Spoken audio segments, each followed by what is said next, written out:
yang Islamnya tak diragukan lagi. Bayan li fadli tauhid, dan di sini menyebutkan betapa besarnya keutamaan tauhid. Orang yang tak menyekutukan Allah berarti dia mengesahkan Allah. Yang mengesahkan Allah ni orang yang mantap tauhid dengan kalimat la ilaha illallah. Tidak ada kalimat yang memantapkan tauhid kecuali kalimat la ilaha illallah. Maka jangan diragukan, orang yang mengamalkan la ilaha illallah itu tauhidnya akan terbentuk pelan-pelan itu, insya-Allah. Selambat laun insya-Allah dia akan mentauhidkan Allah Subhanahu wa taala. Yang orang macam ini doanya lebih kuat syafaatnya. Ya. Makanya tahlilan sama.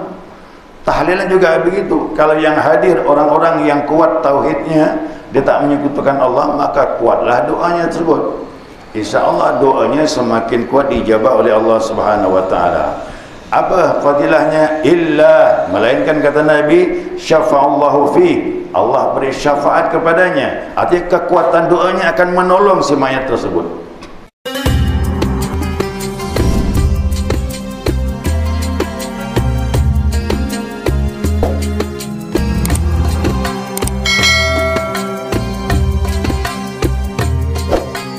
Bismillahirrahmanirrahim. Alhamdulillahi rabbil alamin. Allahumma salli ala nuril anwar wasiril asrar wa tiryakil aghyar miftahi babil yasar sayyidina wa maulana Muhammadin al-mukhtar wa alihi al-athhar wa ashabil akhyar adada ni'amillahi wa ibadalih. Subhanaka la ilma lana illa ma 'allamtana innaka antal alimul hakim. Allahumma dzakirna ma nasina wa 'allimna ma jahilna wa la hawla wa la quwwata illa billahil 'aliyyil 'azim. Qala musannif rahimallahu ta'ala wa nafa'ana bi 'ulumihi fid darain amin. Jamaah subuh rahimakumullah. Assalamualaikum warahmatullahi wabarakatuh. Alhamdulillah, senantiasa kita mengaturkan pujian dan syukur kita kepada Allah Azza wa Jalla atas limpahan rahmah hidayahnya. Subuh ini atas izinnya kita dapat melanjutkan kajian kita, mudzakarah kita, panduan kitab Bulughul Maram yang masih berhubungan dengan masalah mayit atau jenazah. Hadis daripada Ibnu Abbas, Ani bin Abbas radhiyallahu anhu qala Sami'tu Rasulullah sallallahu alaihi wasallam yaqul ma min muslimin yamutu fa yaqumu ala janazatihi 40 rajulan la yusyrikuna billahi syai'an illa syafa'ahumullahu fihi, rawahu Muslim. Abdullah bin Abbas menyatakan, aku telah mendengar Rasulullah bersabda, ya, Nabi berkata, ma min muslimin yamutu, tiadalah daripada seorang muslim meninggal, wa yaqumu ala janazatihi 40 rajulan, maka berdiri orang mensolatkan jenazahnya 40 laki-laki 40 laki-laki, la yusyrikuna billahi syai'a, dan mereka tidak menyekutukan Allah dengan apapun, illa syafa'allahu fihi, melainkan Allah beri syafaat. Allah beri syafaat mereka untuk si mayat tersebut. Rawahu Muslim. Hadis riwayat Imam Muslim. Dalam hadis ini, di sini ada penyebutan kalimat fayaqumu ala janazatihi, artinya berdirilah orang untuk mensalatkan jenazahnya, yusalli alaihi, maksudnya mensalatkan kepadanya. Kemudian disebut rajulan. Rajulan di sini ini untuk menunjukkan bahwasanya menetapkan angka 40. Ya. Disebut laki-laki bukan berarti perempuan tak boleh. Ya. Perempuan diperbolehkan, namun yang sangat ditekankan laki-laki untuk salat jenazah. Makanya yang takziah laki-laki jangan duduk diam manis ya. Ya, salat jenazah lah ikut. Ya, jenazah ini sangat mudah. Ya, lebih sulit daripada salat 5 waktu. Dia tak ada rukuk, tak ada sujud. Dia cuma 4 kali takbir, kemudian kita bahas. Ya, di sini Nabi menekankan rajulan, laki-laki. Itu menunjukkan angka 40 nanti dibahas. La yusyrikuna billahi syai'a, dan mereka yang 40 itu tidak menyekutukan Allah dengan apapun. Jadi di sini mohon maaf nih ya, kekuatan doa kekuatan doa seorang mukmin itu pada tauhid. Ya, siapa yang lemah tauhidnya, maka kekuatan doanya kurang. Makanya syafaat itu datang dari kekuatan doa orang yang tidak menyekutukan Allah Subhanahu wa taala. Siapa mereka ini? Taqrirul Islam, yang Islamnya tak diragukan lagi. Bayanul li fadli tauhid, dan di sini menyebutkan betapa besarnya keutamaan tauhid. Orang yang tak menyekutukan Allah berarti dia mengesahkan Allah. Yang mengesahkan Allah ni orang yang mantap tauhid dengan kalimat la ilaha illallah. Tidak ada kalimat yang memantapkan tauhid kecuali kalimat la ilaha illallah. Maka jangan diragukan, orang yang mengamalkan la ilaha illallah itu tauhidnya akan terbentuk pelan-pelan itu, insya-Allah. Selambat laun insya-Allah dia akan mentauhidkan Allah Subhanahu wa taala. Yang orang macam ini doanya lebih kuat syafaatnya. Ya. Makanya tahlilan sama. Tahlilan juga begitu. Kalau yang hadir orang-orang yang kuat tauhidnya, dia tak menyekutukan Allah, maka kuatlah doanya tersebut. InsyaAllah doanya semakin kuat dijabah oleh Allah Subhanahu wa taala. Apa fadilahnya? Illa, melainkan kata Nabi, syafa'allahu fi, Allah beri syafaat kepadanya. Artinya kekuatan doanya akan menolong si mayat tersebut. Itu maksudnya, ya. Nah, jadi diterimanya syafaat mereka, falam yuraddu khaibin, dan tidak ditolaknya doa-doa mereka. Dan ini merupakan kemurahan Allah Subhanahu wa taala kepada orang-orang mukmin yang tidak menyekutukan Allah. Makanya wajib belajar tauhid, nak boleh dah.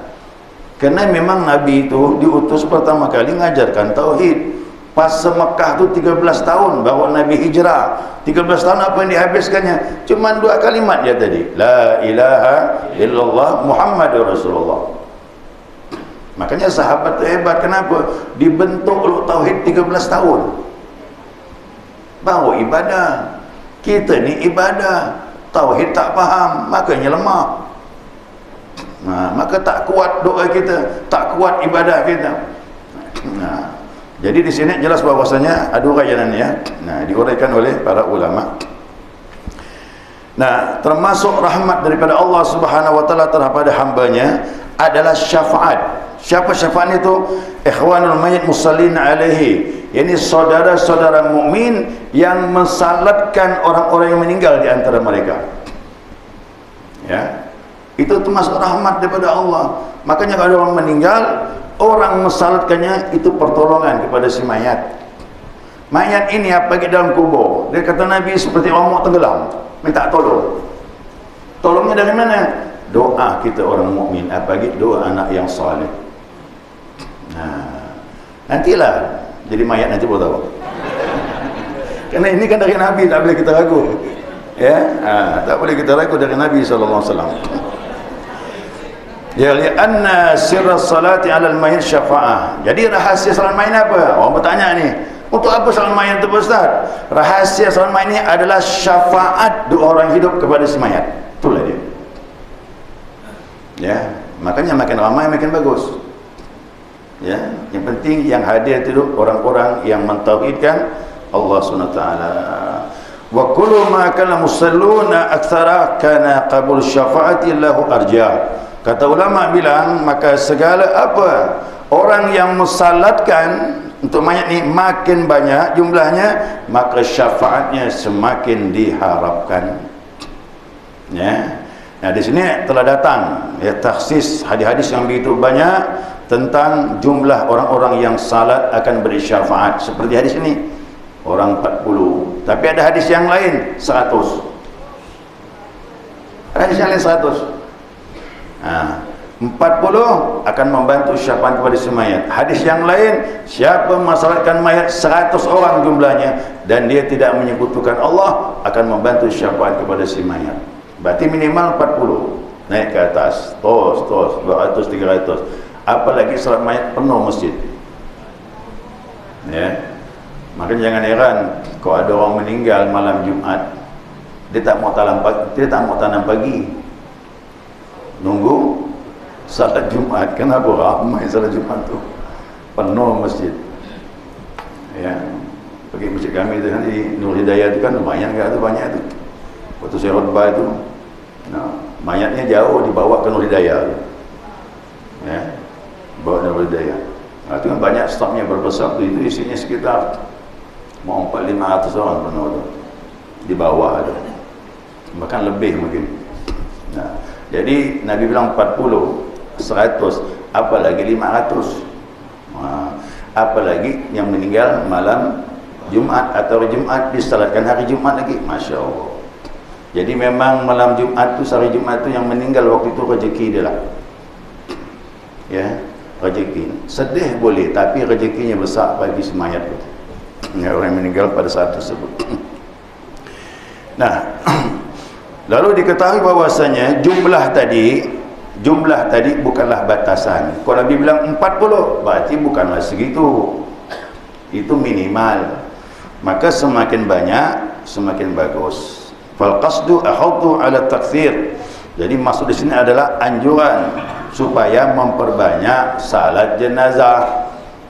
Makanya cemburulah kita sebelum mayat disalatkan, umumkan dulu, ayo jamaah yang hadir, ini tempat wuduk di sana. Langsung gitu ya bilang. Jangan bilang ayo salat jenazah, jangan. Macam budak-budak pula. Ya kan? Tu tempat wuduk di sana, ayo silakan wuduk. Ini mayat menunggu, cepat segera kita salat jenazah. Itu akhir bergerak dia. Nah, semakin banyak semakin bagus. Ya. Karena juga bahwasanya ada orang bertanya dengan Nabi tentang masalah jumlah. Ini kan asal hadisnya. Orang bertanya, ya, untuk salat mayat ni kau buat syafaat bagaimana Rasulullah? Setiap 40 orang yang mensalatkan mayat dan tidak menyekutukan Allah akan memberi syafaat kepada si mayat. Itu maksud daripada hadis Nabi SAW. Jadi kesimpulannya apa nih? Nah, kesimpulannya berdasarkan fikihnya tadi ini, yang pertama fadilatu takfir jamaah alal mayyit, ya. Yakni keutamaan memperbanyak salat berjamaah untuk mayat. Ya. Fardu kifayah berapa? Satu orang. Fardu kifayah. Kalau ada satu orang salat mayat sudah sah. Itu fardu kifayahnya, artinya gugurlah kewajiban yang lain. Namun sunnahnya semakin banyak semakin bagus. Tak dapat kita bayangkan salat jenazah di Masjidil Haram tu. Masjidil Haram tu kan tiap hari salat jenazah. Jadi orang yang meninggal di sana pun juga termasuk rezeki tu. Siapa yang meninggal di Makkah, nah kata Nabi, lepas fitnah kubur, sama dengan orang meninggal malam Jumat sama hari Jumat. Yang meninggal di Mekah tu, lepas fitnah kubur. Yang meninggal di Madinah, kata Nabi, aku yang beri syafaat. Kerana Madinah tu kota Nabi, mayat Nabi ada sana. Itu. Jadi tak ada ruginya dua-duanya. Itu maka orang bilang, boleh nak minta meninggal sana? Boleh. Itu rezeki namanya.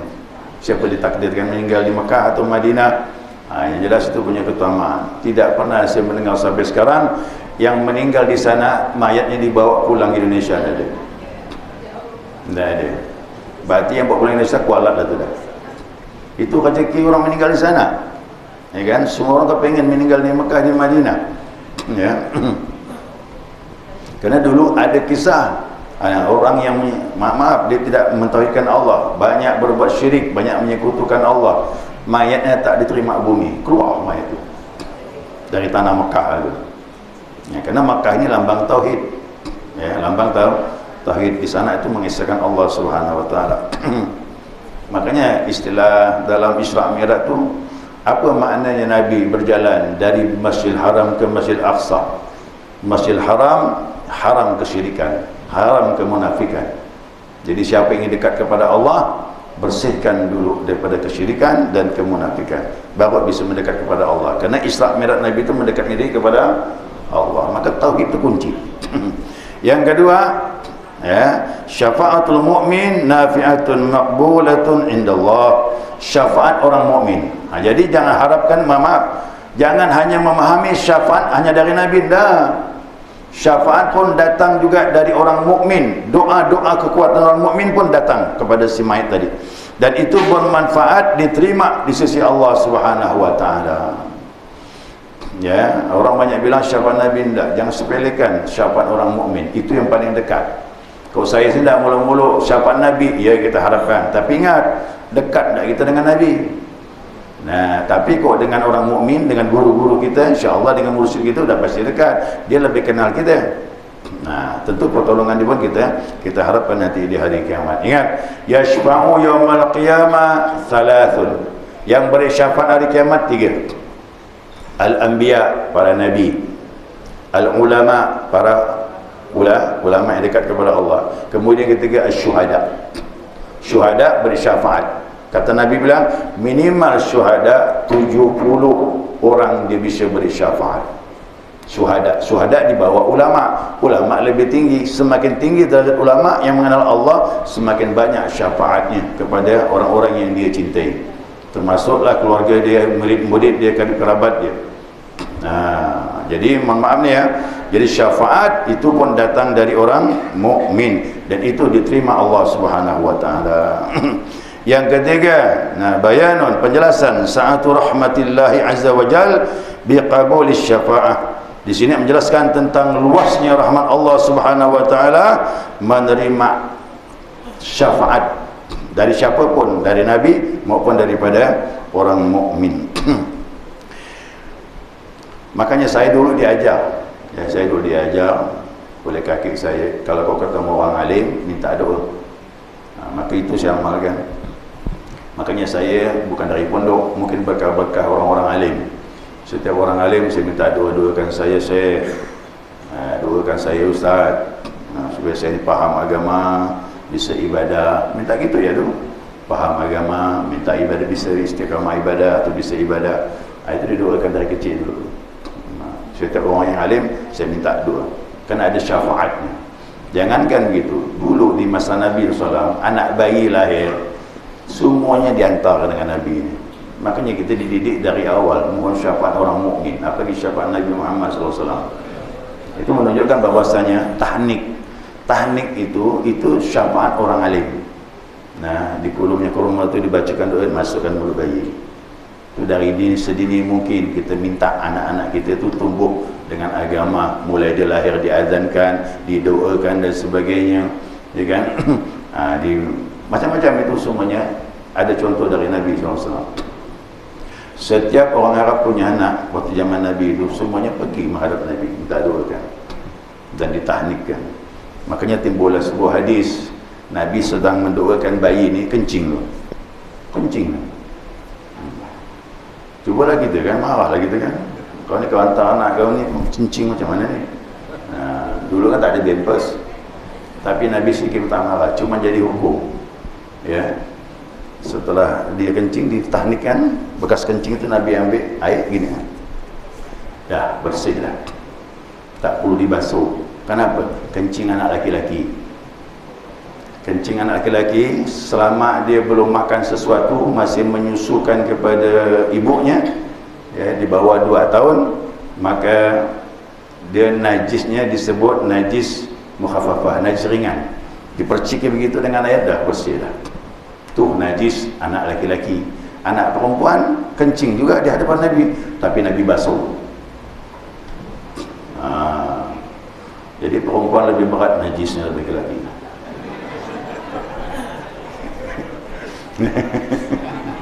Nah, ibu tanya apa pula gitu. Ya, karena waktu Imam Syafi'i ditanya, kok Nabi bisa berbeza melaksanakan membersihkan istinja itu? Kok laki-laki diperciki, kalau perempuan dibasuh? Jadi ada orang bernamanya Abu Zaman Al-Misri di Mesir itulah, dia bertanya dengan Imam Syafi'i, apa makna perbedaan ini? Imam Syafi'i ini menjawab dengan kecerdasan dia je lah, kerana tak disebutkan dalam hadis, ya, cuma kecerdasan dia. Kata Imam Syafi'i, kalau laki-laki ini dia diciptakan Allah dari air dan tanah, kalau perempuan dari daging dan darah, kata dia. Oh, itu pula.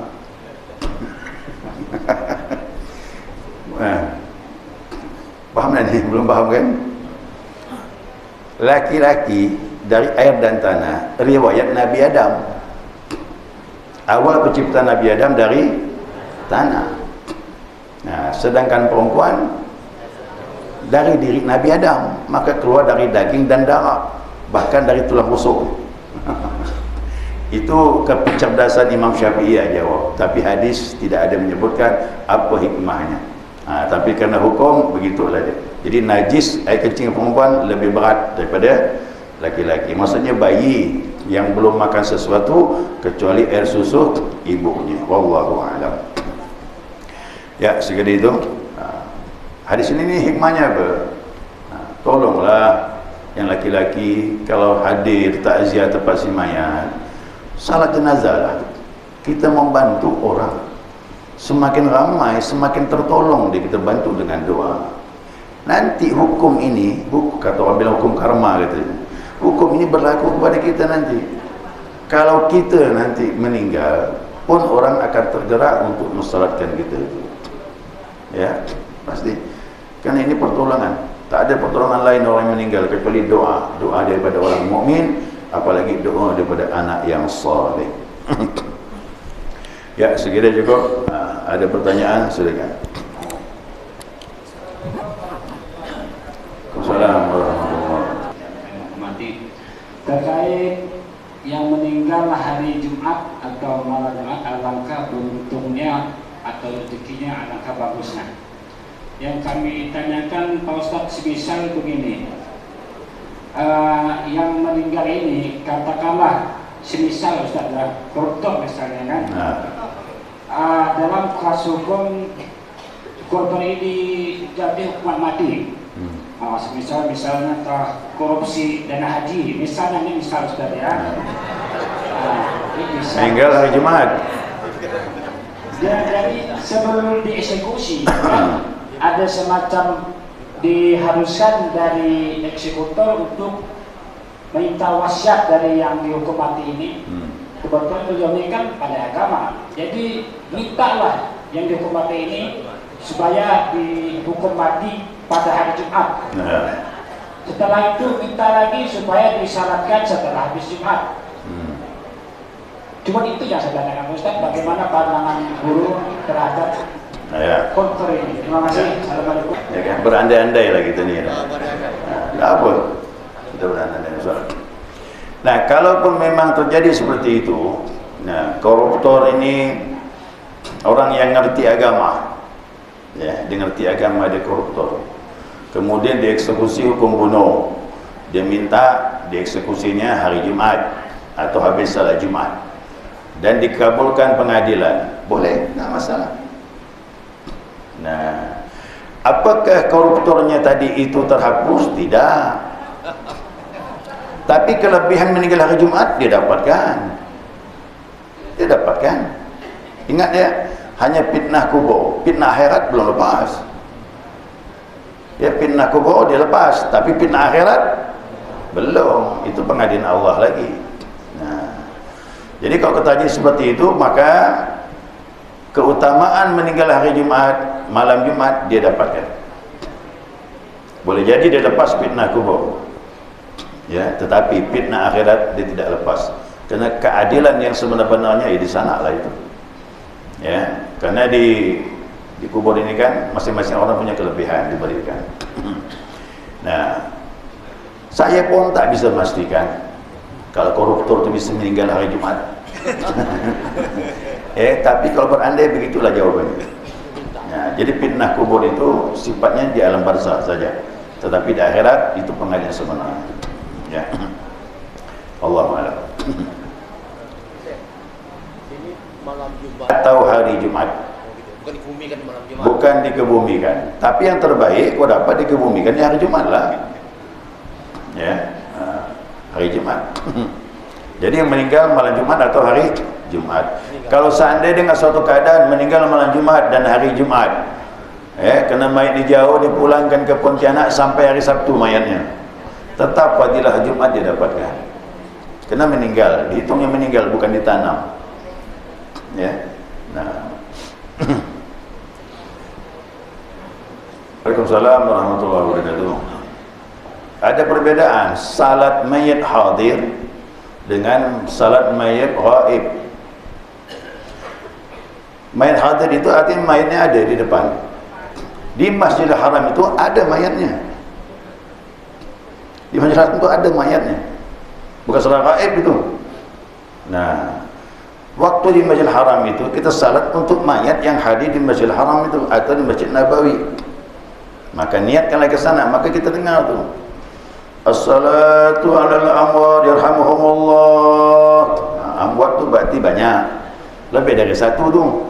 Ada 3 mayat, ada 5 mayat.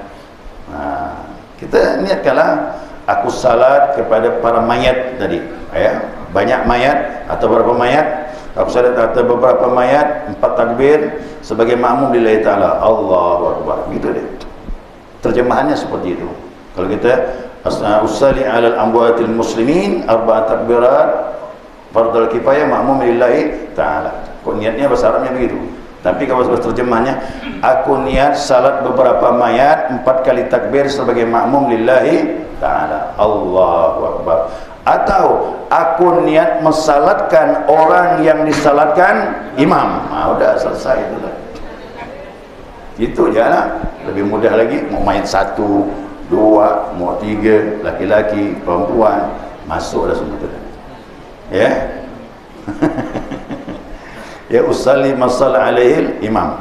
Aku mensalatkan orang yang disalatkan oleh imam. Itu hadir, mayatnya ada. Dan tak bisa kita gabungkan dengan keluarga kita yang di mana-mana, tak boleh.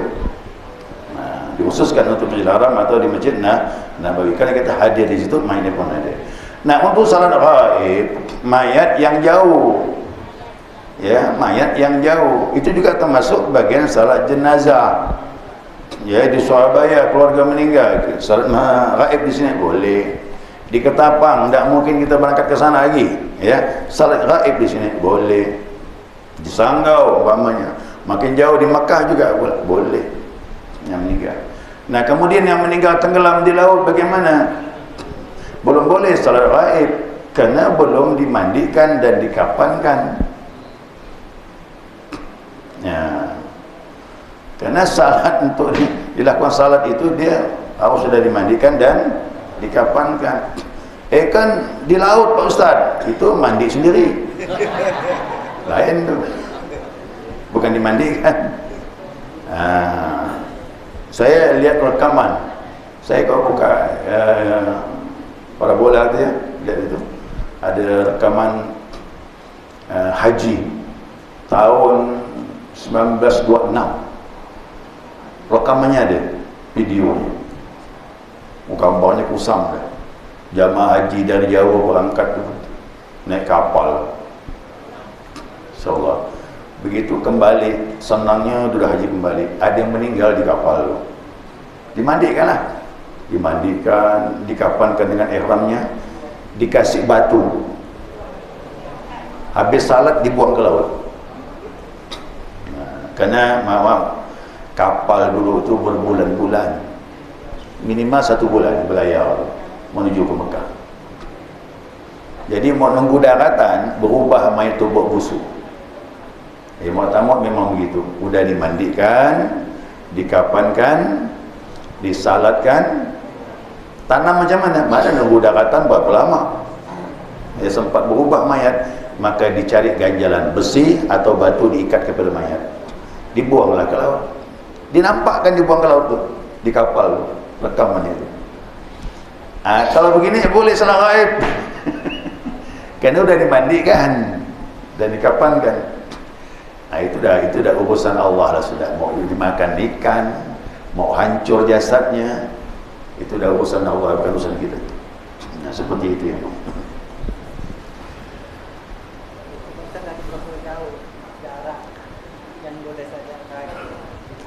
Salat gaib itu yang tidak memungkinkan kita pergi, bukan masalah jauhnya. Walaupun Singkawang kita tak sempat pergi, boleh salat gaib.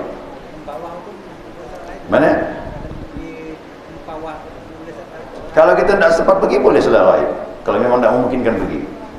Nah, yang jelas salatnya orangnya jauh, bukan di tempat kita, bukan mustautin. Mustautin apa? Tempat kita berdomisili. Pontianak, jangan. Mayatnya di mana? Kawan nanya kan? Juruju, salat gaib di sini, betul rahim. Janganlah. Pergilah Juruju, bukan jauh.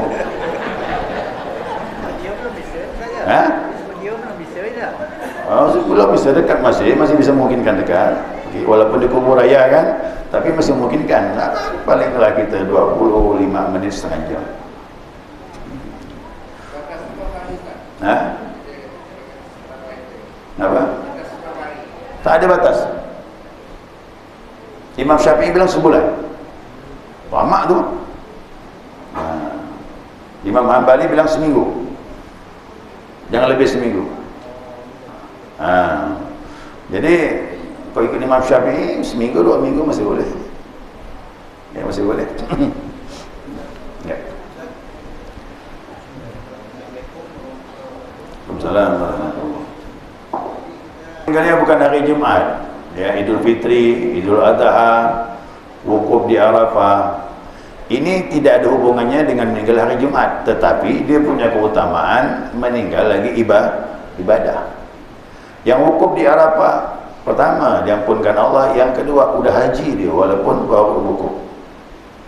Yang udah haji dia, kerana dalam masalah ibadah kepada Allah. Meninggal hari Idul Fitri, Idul Adha, bagus lagi. Yang lebih bagus lagi Idul Fitri, puasa Ramadan sebulan baru dia meninggal, kan bagus tu. Boseh dah tu, Pak. Ya, makanya saya senang kalau lihat ada orang meninggal Idul Fitri itu. Ya, mungkin keluarga tak senang, saya senang. Ya, keluarga tak senang kerana cinta tak mau dipisahkan. Tapi dari segi agama bagus sekali itu. Kerana kita banyak ibadah Ramadan, puasanya, tarawihnya, belum sedekahnya lagi, belum itikafnya lagi, meninggal Idul Fitri, Masya Allah. Yang meninggal setelah pencucian namanya itu. Ya, setelah bersih. Ya, itu mantap. Jadi meninggal dalam ibadahnya jelas. Itu semua yang tanya tadi, meninggal waktu wukuf Idul Fitri itu meninggal dalam ibadah. Dan kita maunya begitu. Kok dapat meninggal dalam ibadah, itu meninggal yang baik, dan itu juga termasuk tanda-tanda mati husnul khatimah. Mudah-mudahan kita mati husnul khatimah, insyaallah. Subhanakallahumma wa bihamdika asyhadu an la ilaha illa anta astaghfiruka wa atubu ilaik. Allahumma shalli ala Muhammad.